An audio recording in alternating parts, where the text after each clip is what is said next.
दोस्तों, आप लोग कैसे हैं। मैं उम्मीद करता हूं कि आप लोग अच्छे होंगे। अब जो हमारा अगला गवर्नर जनरल है वो लॉर्ड लिटन है। लॉर्ड लिटन 1876 से लेकर के और 1880 तक ये भारत का वायसराय रहता है।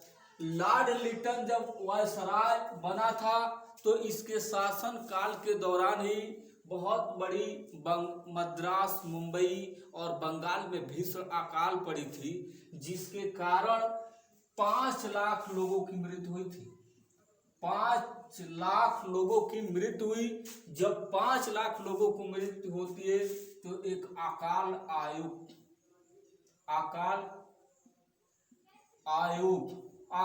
आयोग की स्थापना करता है। अकाल आयोग की स्थापना लॉर्ड लिटन करता है।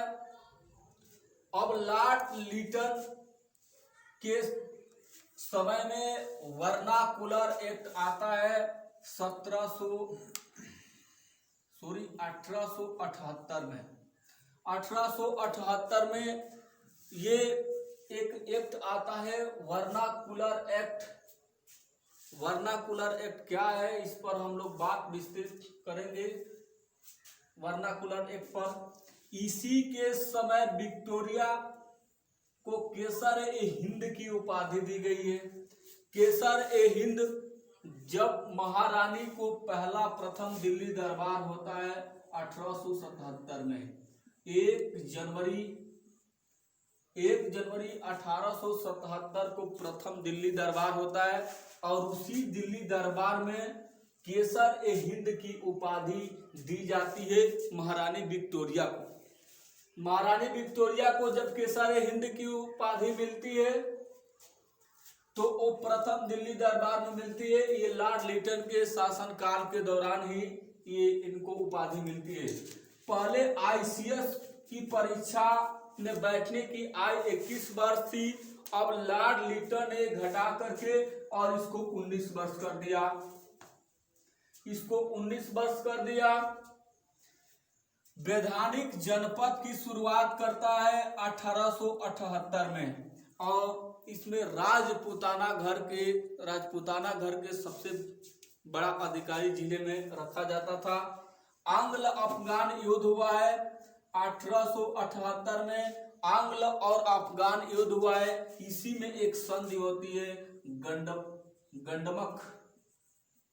गंडमक की संधि होती है। इसके शासन काल के दौरान साहित्य जगत में ओवर मेरिडिस की उपाधि धारण किया था। क्यों किया था? क्योंकि कवि भी था, साहित्यकार भी था, कवि भी था। एसएन बनर्जी आकाशीय ब्रजपात की संज्ञा इसे दिया था। आकाशीय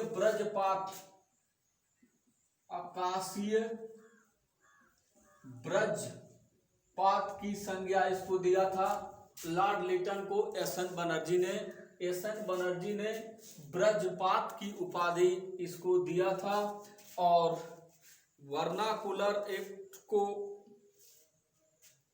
ये समाचार पत्रों का गिरोह कहा जाता था। वर्नाकुलर एक्ट इसलिए आया था क्योंकि जो लोकल क्षेत्र था, जो पत्र और पत्रिकाएं छपती थी, उसको ये छूट देता है। उसी पर ये वर्नाकुलर एक्ट आता है, ये छूट देता है। अब लोग छाप सकते हैं। गोली बंदूक रखने का जो लाइसेंस था उसमें भी छूट था कि वर्नाकुलर एक्ट के तहत कि भारत के लोग बिना लाइसेंस के गोली बंदूक और बारूद नहीं रख सकते हैं। जिस एक्ट में ये बन करके बात आई थी उसी को वर्नाकुलर एक्ट बोलते हैं और इसी का विरोध भारत में होता है। और यही राष्ट्रवाद के उदय में बहुत बड़ा योगदान होता है। भारत में राष्ट्रवाद का उदय वर्नाकुलर एक्ट को ही माना जाता है। तो ये था लॉर्ड लिटन का जो विवरण था हमने दिया। अब अगला गवर्नर जनरल, अब आते हैं लॉर्ड रिपन। लॉर्ड रिपन 1880 से 84 तक ये भारत का वायसराय बना रहता है। इसको भारत का लोकप्रिय वायसराय कहा जाता है। इसको भारत का लोकप्रिय वायसराय कहा जाता है। क्यों कहा जाता है? क्योंकि जब ये भारत आया था तो सबसे पहले कलकत्ता बंदरगाह पर पहुंचता है। सबसे पहले कलकत्ता बंदरगाह पर पहुंचता है। तो ये कलकत्ता बंदरगाह पर जब पहुंचता है तो सीधे सीधे लॉर्ड रिपन बोलता है कि मेरे को आप लोग वायसराय के रूप में मत देखिए, मैं अपने कार्यों से अपने को पहचान बनाऊंगा। तो ये कथन है उसका कि मेरे को मेरे से बयां मत करिए, मेरे कार्यों से मेरे को बयां करिए। तो कलकत्ता में यह कहा था। ब्रिटेन के प्रधानमंत्री ग्लेस्टन ने इसको भारत भेजा था। ये ग्लेस्टन का पुत्र था रिपन, ग्लेस्टन का पुत्र था। एकमात्र गवर्नर जनरल या वायसराय कह लीजिए जो किसी ब्रिटेन के प्रधानमंत्री का लड़का था, वो लॉर्ड रिपन था। लॉर्ड रिपन, ग्लेस्टन उस समय ब्रिटेन के प्रधानमंत्री थे, उन्हीं के बेटा था ये, और ये भारत आया था।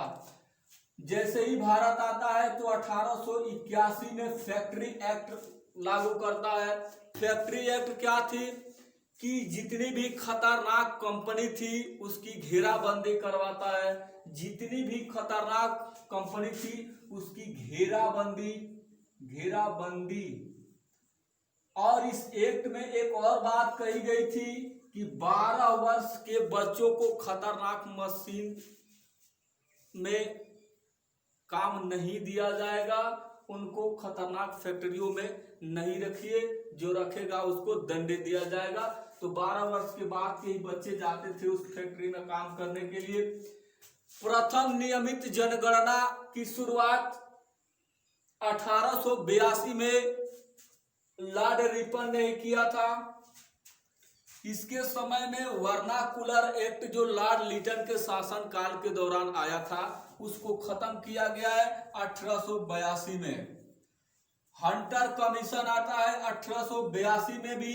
हंटर कमीशन आता है शिक्षा के क्षेत्र में विकास करने के लिए।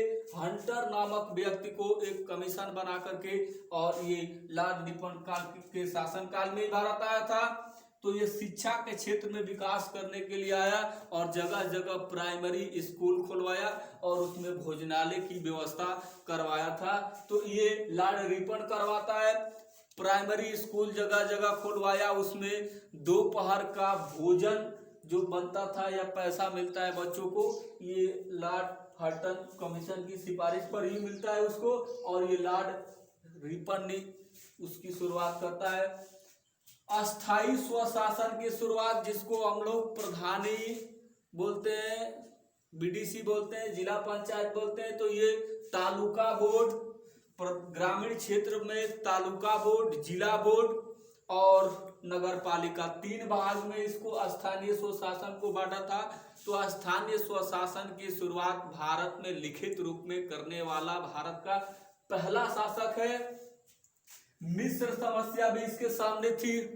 पहले भारत के लोग मिस्र में भेजा जाता था सैनिकों को युद्ध लड़ने के लिए। वो कहा कि भारत के सैनिक युद्ध लड़ने मिस्र में नहीं जाएंगे, तो इसका विरोध हुआ है। इल्वर्ट बिल इसके शासनकाल में हुआ।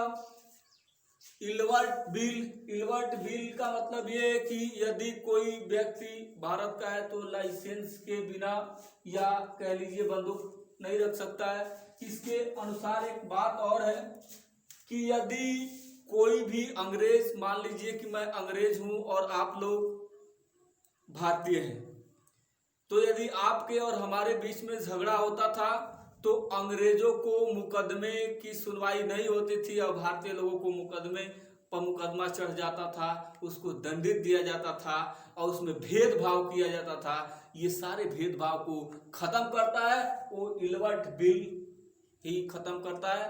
तो इल्बर्ट बिल इल्बर्ट नामक एक व्यक्ति ने भारत आया था और लॉर्ड रिपन लेकर के आया था, और ये भेदभाव, जो न्याय का जो भेदभाव है उसको खत्म करके, और कहा गया कि यदि झगड़ा करते हैं तो सजा दोनों को मिलनी चाहिए, और नहीं मिलेगा तो सजा दोनों को नहीं मिलनी चाहिए, वो चाहे भारतीय हो या अंग्रेज हो। इसका जमकर के ब्रिटेन में विरोध हुआ। ब्रिटेन वाले कहे कि ये गलत है और बहुत बुराई भी हुई। तो इसको लॉर्ड रिपन को भारत का महान उदारक भी कहा जाता है। लॉर्ड रिपन को महान उदारक, सज्जन रिपन भी इसको कहा जाता है, क्योंकि भारत का महान उदारक लॉर्ड रिपन को कहा जाता है, और भारत का सज्जन रिपन भी इसी को कहा जाता है।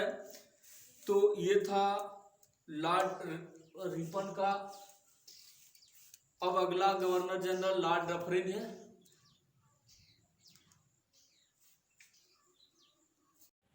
हेलो दोस्तों, आप लोग मेहनत करिए, और पुलिस और लेखपाली की भर्ती का इन्फॉर्मेशन आ गया है, आप जोर लगा करके मेहनत करिए।